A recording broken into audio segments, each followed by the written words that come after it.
O que muda em uma cidade prestes a receber uma Olimpíada?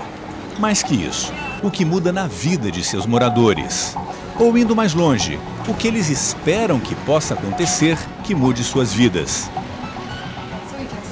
A documentarista de Singapura, Tan Siok Siok, elegeu 3 personagens até inusitados para contar essa história no filme Boomtown Beijing. E o que era apenas um projeto de trabalho com seus alunos na faculdade, agora recebe críticas entusiasmadas, não só na China, mas também mundo afora. E é com ela que fomos conversar na cidade de Pequim. And who exactly are the characters? The key characters, essentially we have 3 key characters. One is a young boy who dreams of becoming a torchbearer because in his school he plays the little torchbearer, a little angel that lights the torch at the sports meet.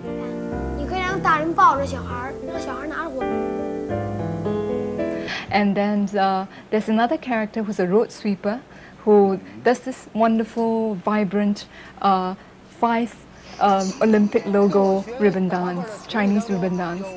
He dreams of actually getting together hundreds of people to perform in the countdown to the Olympics.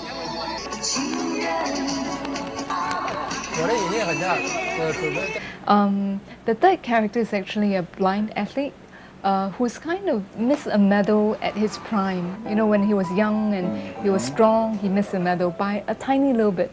And now he's aging. The Beijing Olympics is his last chance, and he wants to have an opportunity to represent China. 3 key characters, and linked by a cab driver. A 4th character. Yeah, a 4th character, because if you spend some time in Beijing, so you know that actually it's a very spread out city, and it's very difficult for anyone to get a sense of the city if not for something like a cab driver. He drives you around, he links the different neighborhoods together, links the different characters together. And ultimately, I really want the film to be about Beijing. You know, you are here also reporting Olympics, you're curious about the state of things in Beijing, how people feel, you know, what are their aspirations. So back a year ago, I felt that the film is really about Beijing, in transition, Beijing preparing, and everything that's happening in the city because of it. I named the film Boomtown, and some people think that I mean that everything is thriving and good, but what I really mean is that being a boomtown is a mixed blessing, you know. When everything is changing so quickly, developing so quickly, you also lose some of the precious things of the past, and also you have so little time to reflect. You know, like in the film, one of the cab driver actually said that even for him, he drives around every day, but sometimes you go on the street and he doesn't recognize it anymore. And in fact, I have this theory that if you're making a documentary in Beijing, you're always witnessing history. Because there were projects that I worked on 2 or 3 years ago, the hutong that we film in is no longer there, or even something more abstract, like even the way that people are. You know, it changes from year to year. Something that you see now will no longer be. And any perspective on China actually dates very quickly. You think you know China now, then it changes. It surprises you, it responds in a way that throws you off. So that's why it's exciting to be here, because I feel really that I'm documenting something that down the line people will be interested in referring to, studying. The choice for the characters, they're very strong, driven characters. A child which is looking to the future. And how exactly did you come to choose them? It's interesting because I actually had the blueprint. I had a map. I know that I wanted a cab driver to link, but then I had different types of characters in mind that are at different distances from the Olympics. Some people are directly involved. Some people are not involved at all, but they have this imagined, projected connection. And then, so I had different types, and essentially I was working with some students, so I just assigned them to look for the characters. And you go and look for a cab driver, you look for a disabled athlete and all that. And from the short list they produced, I chose the characters. And as I said, one key reason that criteria I consider is whether the stories can travel across cultures. And if you think about the film, each character is visually distinct, and they are visually linked to the Olympics. You have the little boy with the torch bearer. You have the Olympics logo ribbon dance with the old man. You have the athlete that represents athletic endeavor, faster, stronger, higher. So when I choose the characters in such a way, you find that anyone from any culture, from any country, as long as they have some understanding of the Olympics, can understand the story. So it's almost like comic strip, you know, you just watch it, it doesn't need much explanation. So that's why. Was any of the characters particularly hard to, let's say, cast?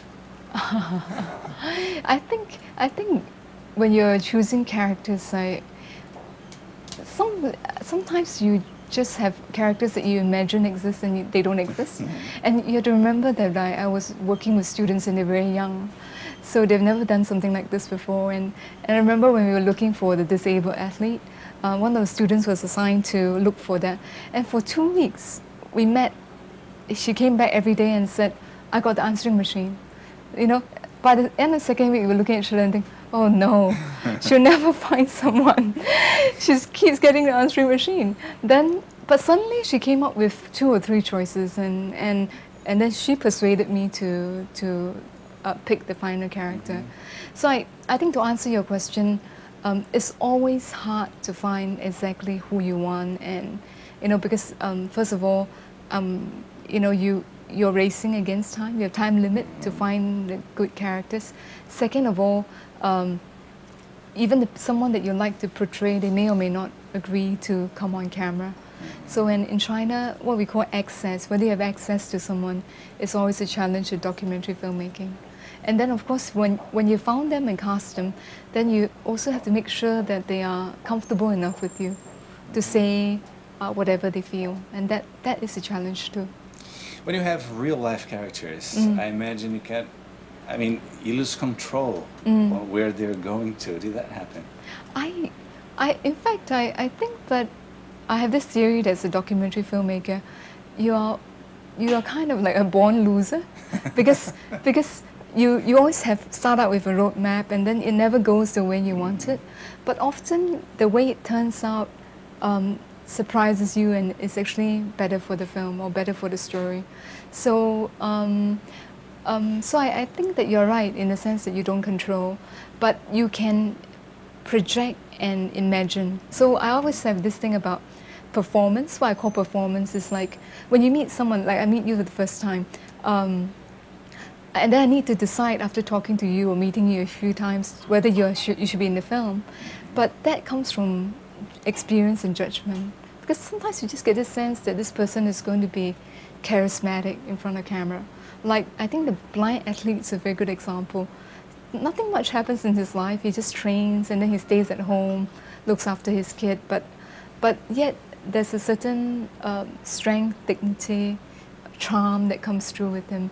So yes, you can't control perfectly, but you can imagine how people will be like. And ultimately, all great stories start with interesting characters. And if you found an interesting character, even if the end of the story is not what you want, you can't go far wrong, because no matter how the story turns out, it's the character that makes people keep watching. Beijing is also captured in the film. Were you surprised on what you were portraying of the city? Actually, I find that a lot of what's in the film is about what I've discovered about Beijing and what I'm curious about. And I also set out to capture parts of Beijing that's not normally on film. Because you find that in a lot of Beijing, like Shanghai, is very often filmed by foreign media. But it's usually the tourist highlights that are filmed, like the Hutong area that we're in right now, and the Tiananmen Square, the Wang Fujing shopping street. But actually in my film you find that there are many neighborhoods and areas that are not normally filmed by a foreign director. And the reason for that is because I think that it's actually in the spaces in between that you really discover the real character of a city. And it's also in those places that you actually find how it's changing, what it's becoming. And I think it's really a film not about what it is per se, what Beijing is, but how is it changing, what is it becoming? Because that becoming is a complex process. It doesn't stop with the Olympics. So I was very interested in all those areas. And for instance, one of the ways I found locations for the film was I deliberately got lost. I will go to the most prosperous, like the CBD area, and I just keep walking until I get lost. Because once I get lost, I know that I will discover something or stumble upon something where there's a very strong contrast between old and new. And I'll do it that way. And there are many scenes in the film that I just passed by that place, and someone called my cameraman and said, "Oh, there's this area where you should really come and film." So there's really a sense that although I'm a foreigner, the film has a more intimate knowledge than Beijing, than most foreign films will have. Because I really kind of discovered and learned about Beijing as I went along. You mentioned that the changes will not stop when the Olympics are over. Actually, a new change will come when the Olympics are over. Oh, sure, sure. People are preparing for such a long time. That's right. It might be kind of a shock. Would that go for another documentary, maybe? Yes, I've thought of actually making, maybe not a full-length documentary, but a shorter piece about the first 100 days after the Olympics. And I always tell people that as a documentary filmmaker, I'm interested in the moment before and the moment after. Because the moment of is the stuff of news. All of you are here. You have thousands of news reporters here. It's going to be covered to death. But the moment before and after, when everyone's looking that way, is when I want my camera to turn this way. Because that's when people are relaxed, they are themselves. In fact, I think one of the best decisions I made in the film is making it 1 year ago. Because it just gave me such access. People were easy, comfortable. But if I had tried to make it, let's say, in March or April, it'd be different. So many things have happened.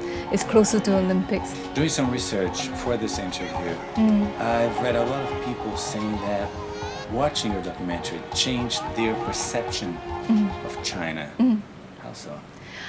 I was always, of course, very surprised and very happy to hear when people say that it changes their perception of China. I think it just, quite simply, is a gap filler. It fills a gap. It's a very small film, but although there's a lot of films and reports about China all the time, but they tend to go towards two extremes. One extreme is always critical about China. It always says that it's very restrictive, all those things that's one. Another extreme is saying that everything is fine. Olympics is great. Everything is fine. Everyone is happy. But I think reality is somewhere in between. And I think the reason why people say it changes their perception of China is because it fills that gap in the middle. And it's something that they don't often see. They suddenly see, oh, they're ordinary people. They're normal moments, and yet I'm very fascinated by it. I'm trying to understand it. And yes, a lot of people have said it's changed the perception of China. Some even said that it has caused them to reconsider realize that what they see and hear about China are influenced by what the media want them to see and hear. So it's really about, all films are about points of view, about what you choose and what you leave out. So I think that's the challenge is actually having an engaging point of view that people will want to hear from you, want to hear your voice again, on certain Talk topics. about challenge. What do you think was your biggest challenge during the making of the film? Biggest challenge in the making of the film, I think, is actually learning how to get things done in China. Because I think there's a certain way in which things can happen for you and you can get a lot done, but it takes a lot of resilience. It takes a lot of stamina to get things done and persuade people to participate in the film. Another challenge, I think, is actually quite prosaically getting people to relax, because sometimes when they realize that you're foreign, then they will start talking in a certain way.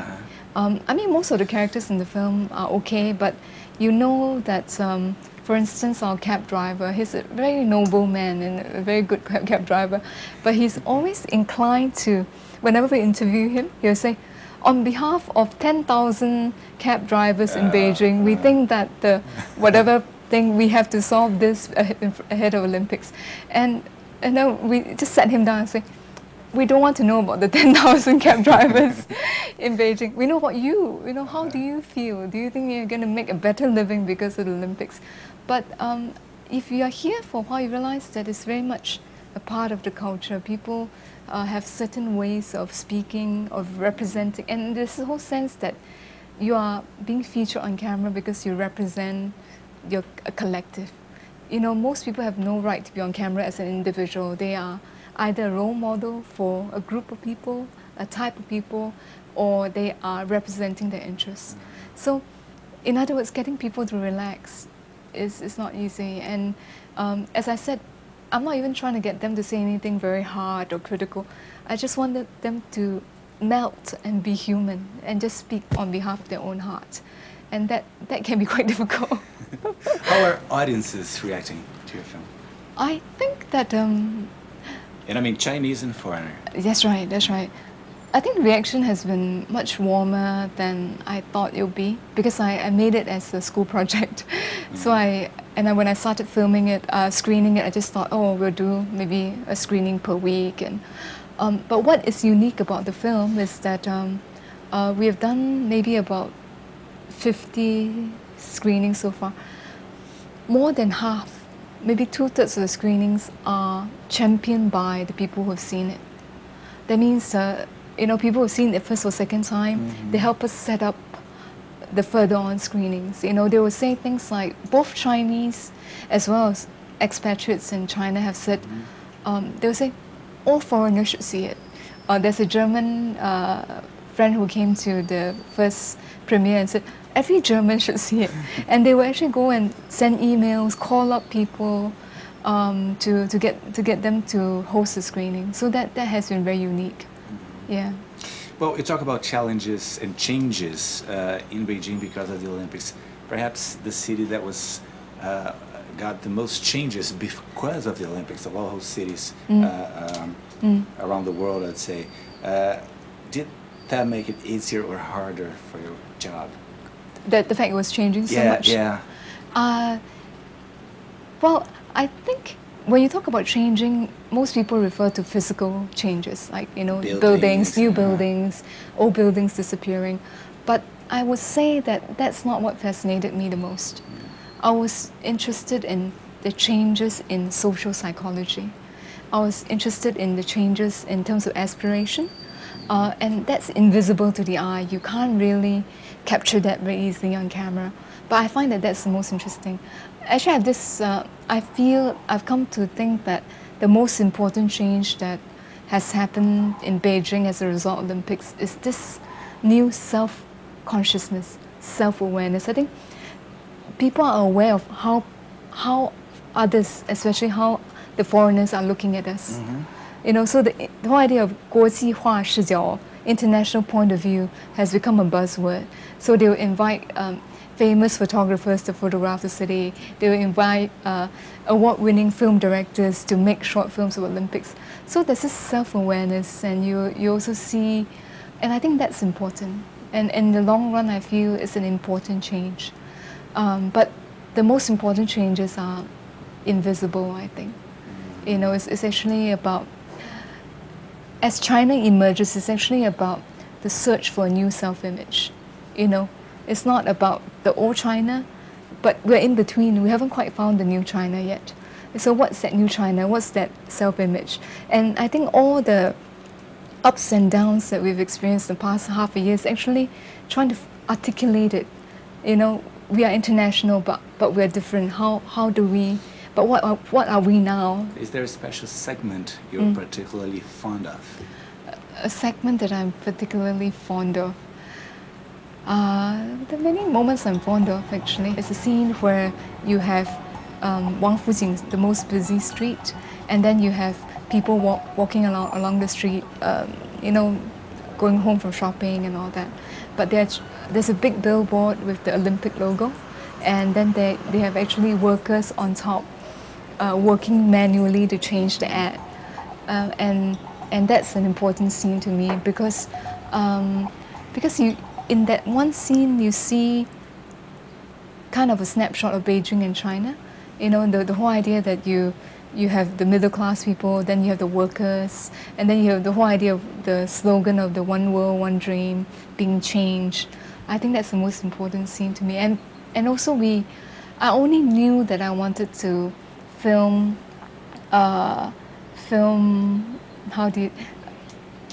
the ad, a billboard at the end of the film, but we stumbled upon the changing of the advertisement. So that's the most important scene for me, in the sense that, yes, the Olympics has brought many changes, but it doesn't change everything, and it doesn't change the structure of society, for example. It might begin to have shifts, but the structure doesn't change. Yeah. The overall effect, the good and the bad, what is the final word? Did Beijing benefit in the games? I would argue that in about, not now we can't really feel it because everyone is very, very nervous about having a good games. I do feel that in about 3 or 5 years' time, that we will say yes. And the reason is very simple. Actually, because I come to China very often, every year, every few times every year, and the past 2 years I've been here a lot, staying here. And I think the reason why it has been good is because of that interaction and constant collision with foreigners. You know, I think you don't realize it, but even 5 years ago, you don't find such intermingling of the foreigners with the locals.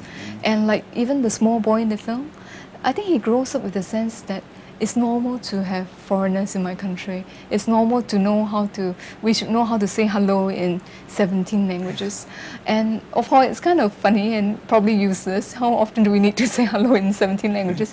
But I think it's important because, again, it's a change your self-image. Absolutely. It's the whole idea that my new self-image now is I have to try and be open.